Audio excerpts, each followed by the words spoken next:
આજે તો આખો દિવસ ચોમાસા જેવું વાતાવરણ રહ્યું અને જેવી સાંજ પડીને તરત લાઇટ પણ જતી રહી. આ તો ઠીક છે, અત્યારે ગેસની અને મોબાઈલની લાઇટની વ્યવસ્થા છે એટલે આપણે રાંધી શકીએ છીએ. નહીંતર અત્યારની નવી જનરેશનવાળા તો શું કરે?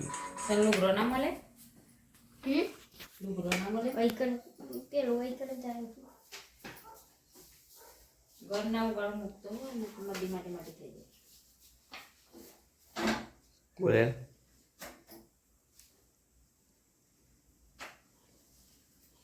બધું ખાવું તો પડે ને. અમારા ઘરે લાઈટ નથી પણ ખાવું તો પડે.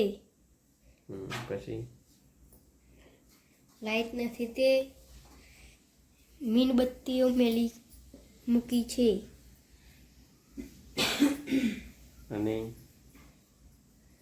મીણબત્તીના અજવાળાથી અમે ખાવાનું બનાવી રહ્યા છીએ. પહેલાના જમાનામાં આવું જ હતું. હાય હાય, વેરી ગુડ.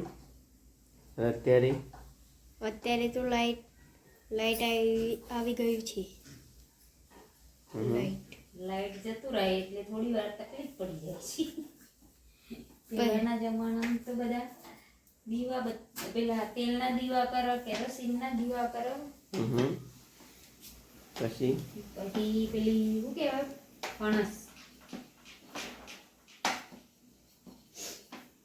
બહુ સરસ બધું રાખતા અમારા જમાનામાં તો. મારા જમાનામાં તો કાળું ગમર દેખાય એમ તો અંધા પોવાનું બન્યું.